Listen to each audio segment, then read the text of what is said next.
2024 में होने वाला आम चुनाव बीजेपी और कांग्रेस का चुनाव नहीं है। इस बार चुनाव तय करेगा कि राहुल गांधी राजनीति कर पाएंगे या फिर नहीं, और अगर मोदी तीसरी बार सत्ता में आए तो क्या विपक्ष बचेगा या नहीं। लेकिन इसी बीच कई सर्वे भी धड़ाधड़ आ रहे हैं जो कह रहे हैं कि मोदी लहर नहीं है और बीजेपी की सीटें कम होंगी। इसी को लेकर अमरावती से सांसद जो अब बीजेपी में शामिल हैं, उन्होंने कहा है कि देश में मोदी लहर नहीं है। क्या है पूरा मामला, इस रिपोर्ट में देखिए।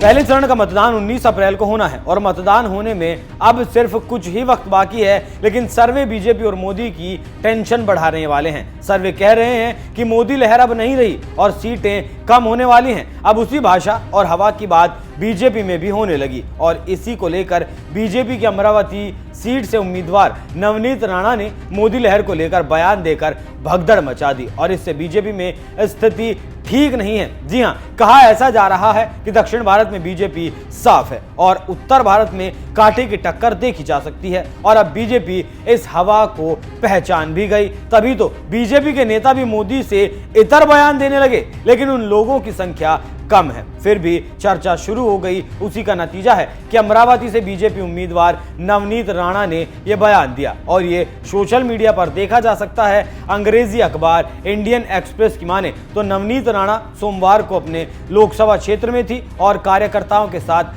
बैठक कर रही थी जिसमें मीडिया का जाना मना था। उसी बैठक में नवनीत राणा ने वो कह डाला जिसकी उम्मीद नहीं की जा सकती। सोशल मीडिया पर आए वीडियो में नवनीत राणा को ये कहते हुए सुना जा सकता है, हमें यह चुनाव ऐसे लड़ना होगा जैसे कि ये ग्राम पंचायत चुनाव हो। हमें दोपहर तक सभी मतदाताओं को बूथ पर लाना होगा और उन्हें वोट देने के लिए कहना होगा। इस भ्रम में मत रहिए कि मोदी लहर है। जानकारी देते चलें कि ये वीडियो हमारे पास नहीं है, बस उस वीडियो से हम आपको खबर बता रहे हैं। और नवनीत राणा की यही बात सोशल मीडिया पर भगदड़ मचा रही है और बीजेपी की बोलती भी बंद है।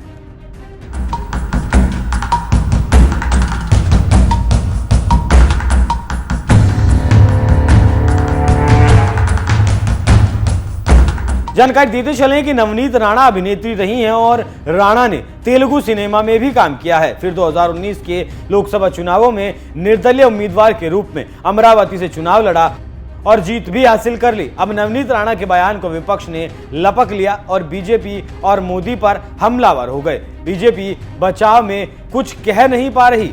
शरद पवार ने हमला करते हुए कहा है, राणा ने जो भी कहा है वो सच है। भाजपा खुद जानती है कि कोई मोदी लहर नहीं है और ये इस बात से झलकता है कि पार्टी के एक के बाद एक विपक्षी नेताओं को अपने साथ जोड़ने के लिए हर संभव कोशिश की जा रही है। तो आप समझ सकते हैं कैसे अपने बयान से खुद राणा और बीजेपी को फंसा दिया। वैसे सर्वे बता रहे हैं कि इस बार बीजेपी फंस गई और काफी नुकसान भी होने वाला है। देखना होगा कि बीजेपी को कितना नुकसान होगा और क्या मोदी लहर है या नहीं, ये 4 जून को पता चल ही जाएगा। लेकिन जिस तरीके से नवनीत राणा का बयान सामने आया है उस पर आपका क्या कुछ कहना है, अपनी राय हमें कमेंट कर जरूर बताएं। नमस्कार।